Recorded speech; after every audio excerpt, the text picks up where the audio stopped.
So if you could each introduce yourselves, tell us your name, your position with the team, and what you do as a team member.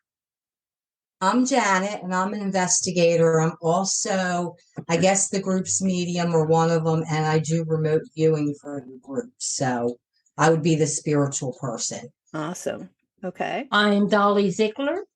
I am the co-director of the group, and I do investigate. I'm Jonathan Rischel. I'm a video tech for the group, and I set up our DVR cameras in every place that we go, like in all the hot spots, so we can monitor what's going on and like on the video while we're doing the investigation.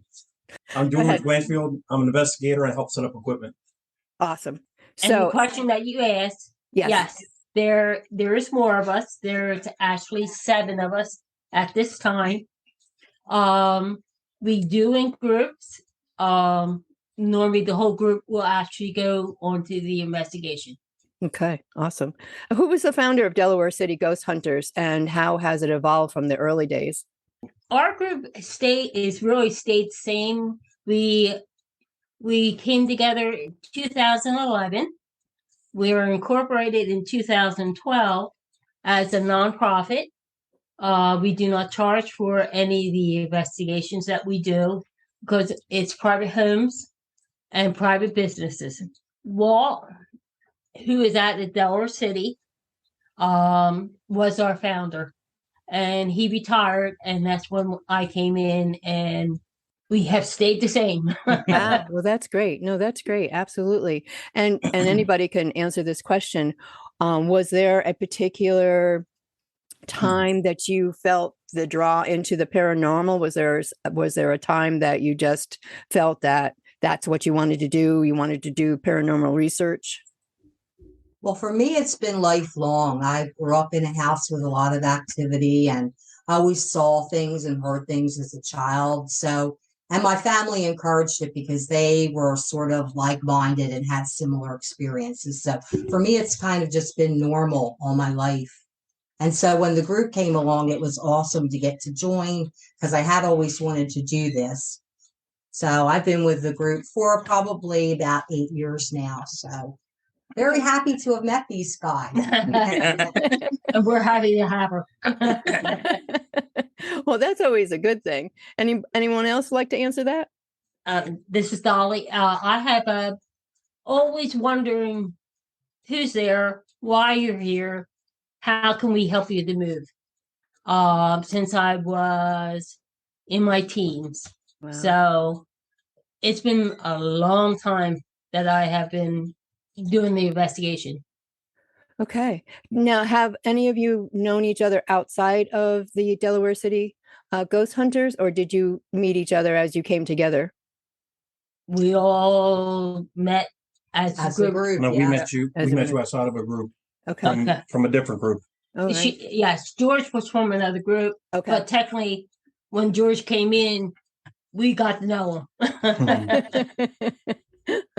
All right. So I was looking at your list of investigations, and I'd just like to ask about some of them, and one in particular. And so I saw on your website that you did do an investigation at the Dover Library. And how did that investigation come about, and what were your findings? And we actually did not do an investigation at the Dover Library. We did the Kent County Library. Now, we kept on lectures at the Dover Library. So, yeah, we never got a chance to investigate that one. We did the Kent County because actually one of the members of our team was the librarian there at the time, and she had noticed some activity. So she asked us if we wanted to come in. And we also did the Smyrna Library, and that was very interesting. I would have to say that that's probably my favorite out of all the libraries where we had the most activity. And we actually got an awesome video we were in communication with a little boy spirit because there's a lot of children's spirits at the Smyrna Library. And we actually communicated with a little boy, and he moved a ball for us. We do have a video of that on our Facebook page and our website, I believe. So that was really, when you can get validation like that, that's like the best, you know? Yeah. Absolutely. And so what goes into your findings or your research before you even start an investigation? What do you put together? Well, what we try to do is try to do like a deed research, like go to the Newcastle County Recorder of Deeds. Like we search online and try to, and then even in the state of Delaware, you can go back on Ancestry and find older deeds, and we try to get a list of names of previous property owners and try to reach out to those people when we're doing like an EVP session, which just stands for Electronic Voice Phenomenon. Right. Or we get asked questions on recorders and then we play it back and get an answer. We try to reach out to those people to see if they're there and get a sense of what they were like when they were alive. Then also we also do a walkthrough of the home before we do the investigation. Right. I can probably jump in here at this point, Janet. And what I do is I don't get any information on any of the cases. I go into them completely unaware of anything. I don't want to know anything. And I will remote view the area. So I will see a specific area in the home or business. And basically what I do when I get there is I look for that spot. If I see that spot that I remote viewed, then I will talk to the home or business owner and say, is this where your activity is? And that usually will be where it is. So that's kind of my own personal validation. So when I tell these guys, okay, we might want to set the camera up over here, that's kind of the area that we might focus on. Wow. So it's very visual for me. I will specifically see the areas of the home or business or the land before I get there. And then I look to see and have it validated when I actually get there. We had one investigation where it was a little house, and she said, Janet, before it's a musty yellow house. And when we got to the house was actually a horrible yellow. It was a 70s gold bathroom. And we got some major orbs in that bathroom. Actually, the closet of the bathroom had a portal. So I'm surprised they stayed. I'm surprised that they didn't want to leave. My goodness gracious. Yeah. That was so did Smyrna so you knew the librarian. So then did Smyrna then contact you to do the investigation, and what prompted or what was going on that they wanted the investigation done? Well, Smyrna, the librarian there, she had witnessed a lot of activity from children. Wow. So basically she kind of wanted that validated. She didn't want anything removed. She was perfectly comfortable with them. She just wanted it validated. But it was interesting. That one was interesting because I actually saw a horse come in and stand right next to me. And we later found out that was the old fire station, and that's where they brought the horses in. Wow. So that was a kind of a neat validation too. But again, like I said, we got the video of the little boy moving the ball when we asked him, and we got pretty good. It was a really good right. And the little boy said, we brought a bag of toys in. Mm-hmm. Oh, yes. That's right. And he actually, one of our investigators said, sorry about the noise, but I have a bag for you. And she started pulling the toys out, and you heard in the background, in the little boy's voice, toys? Yes, we also have that EVP. That video is actually in there. That was really good. I love the research that goes into this.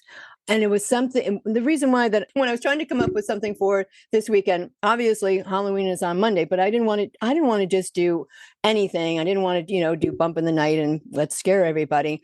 And what had popped into my mind and why I reached out in Connecticut, restaurant in a old Birmingham bank building in Derby, Connecticut, that was built in 1792. And I also had a chance to go through the building, and the owner of the restaurant at that time knew all the history of this building. I'm just so fascinated and drawn in, and everything that he was telling me about, how it was a bank and where people would be and the guard, and you could just feel a presence. So that draws me in. And that's why it kind of jumped out at me that this is what I wanted to do. So all your findings and your research just absolutely fascinate me. When you receive a request for an investigation, how do you verify the information that you receive? Well, doing the walkthrough, we actually go through, and it's a team. Normally it's a team of 3. One of our gifted people, right? The tech, the one that needs the equipment, will actually walk through the house, talk to whoever house that we're investigating or going to investigate. We'll actually take pictures of the house. We come back in and we'll go through our tapes and everything, our pictures, and then we research on the property, and then we go back and do an investigation. We do over the phone interview first, though, because we don't do anything demonic. So we like to get a little bit of an idea of what's going on with the client too, before we schedule a walkthrough. Of course, and I'm sure that you have, you do have people that don't really have anything of worth to go out and check. Right, exactly. Yeah, absolutely. On your website, it says there are a few different types of hauntings, correct? Intelligent. Yes. Can you talk to that? Sure. So basically, we can start out with intelligent hauntings, and that would be the one that we would most like to find. That's one that's aware of us, and we would be aware of it, so we can communicate with it through equipment or through, psychic means, however. So that would be a person that would be there, a spirit that would be there and know. A residual is kind of like a tape recording. It's an energy imprint that kind of just repeats itself over and over again. A lot of times if you hear of historical haunts that say, we heard gunfire over in a certain area, and a lot of people report that more than likely will be residual. A residual haunting will kind of happen whether anybody's there to notice it or not. Doesn't really matter. The demonic, like I said, we do not do that, but a demonic spirit is basically one that's never been in human form on earth. And from what I understand, when they do materialize, they won't materialize as a whole. They will be missing a body part or something like that. Then we have the poltergeist. Now, there's a little bit of a mixed opinion on that. So we used to think that poltergeists were noisy spirits that just caused a ruckus and caused havoc. But more and more research is showing that it actually comes from a person that has psychokinesis and doesn't know it. Kind of had a similar situation, a lady that was very psychic, and she was basically drawing things in. Well, she didn't want to hear it, but she was totally responsible for what was happening in her home. A lot of times people aren't aware of it, but they'll have this activity and nobody else will experience. And when they move, it follows them. It comes with them, yet nobody else experiences it. So that is kind of like what poltergeists are being thought to be now. Then we have the shadow figures. They can be just basically black shapes, or they can kind of have like a silhouette. We all hear of the black shadow man with the hat. That's a very popular one. They can be negative spirits, but at the same time, some schools of thought believe them to be interdimensional time travelers. So it could simply be a being from another time that's kind of caught in our dimension for a minute or two. And whether they're aware of us, we don't really know.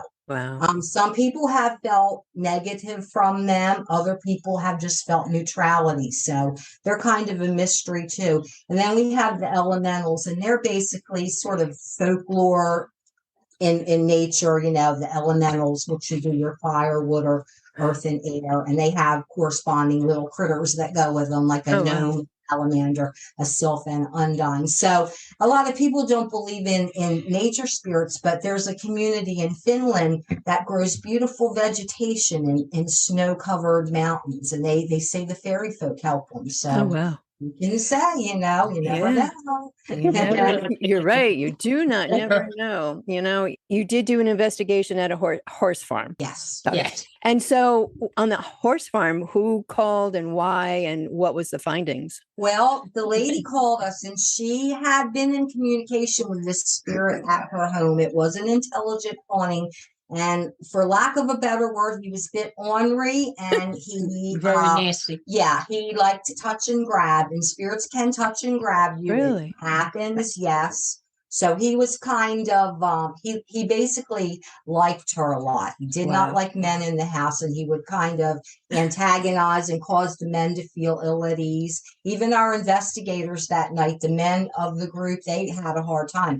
Mainly the women had to try to communicate with him, because he got downright nasty. So yeah, he was something else. And we believe he did something kind of bad down in the barn on the property. So and then once you figure out what the activity is and owners, are they looking for you to just let them know what is there, or are they looking for you to, in this instance, did they want help with this investigation with this man being the way he was? Were they looking for you to either move him or put him at peace? Or yes, some do, some don't. Some are comfortable with the spirits in their house. They just kind of want a validation. Okay. They want to know they're not going crazy. That makes sense. They're just strictly looking for that. Other people do want it removed. Now, the thing that we tell them, we do removals, but there's no guarantee because spirits have free will just like we do. Right. And, they can come back. So ghosts are basically trapped spirits. They miss the opportunity to cross over from what the belief is. Right. So we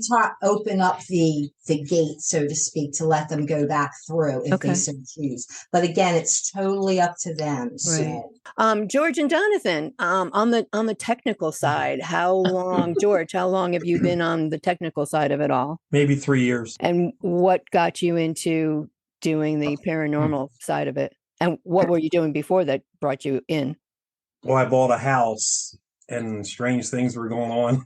Really? Okay. I didn't believe it at the time. All right. And I had my house investigated, and the lady that owned the house when she passed away, she's still there. Oh, wow. She doesn't like the music I play. She doesn't like the color of the house. I painted it. Oh, no. She doesn't like anything. Wow. She turns the TVs on, turns the lights on and off, turns the stereo on real loud, turns it off. Will she ever be at peace with you?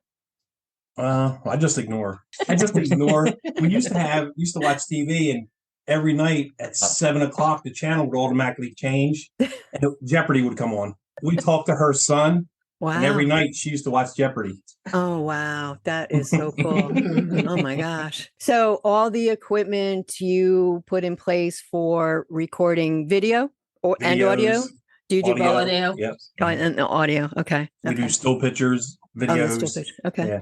And then, Jonathan, where do you come into all this when you're doing a research? Well, I'm one of the video techs, and I've been a video tech for about 9 years, and I set up all the cameras also in the known hot spots and a Homer business that we do. Okay. And the group needs me to. I will do some deed research whenever I have the chance. Oh, okay. To get a sense of who prior property owners are. Right.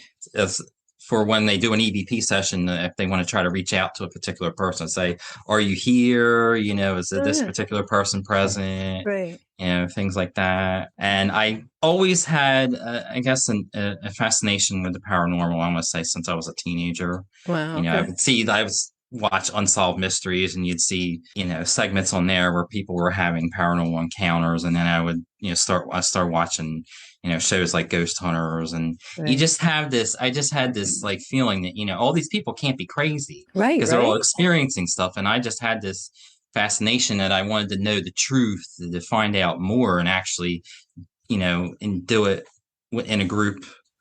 Right. So that I could learn for myself, do ghosts really exist? Mm-hmm. I wanted validation for myself, right, and to help people to understand what's going on in their lives. Important job of the video techs is to watch the monitor and note when things are happening, so that can go back and be checked. And I said, thank you so much. Why don't you tell everybody where they can get in contact with you?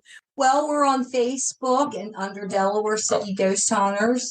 And then we have a webpage also. We do business cards. Yeah, we have our business own personal cards, right? Right. And word of mouth. There's no we are fee. Community service. There's no fee for us to actually do the investigation.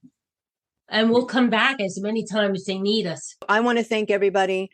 Dolly, George, Jonathan, Janet. Did I miss anybody? Thank you. Thank you for having us. You are very welcome.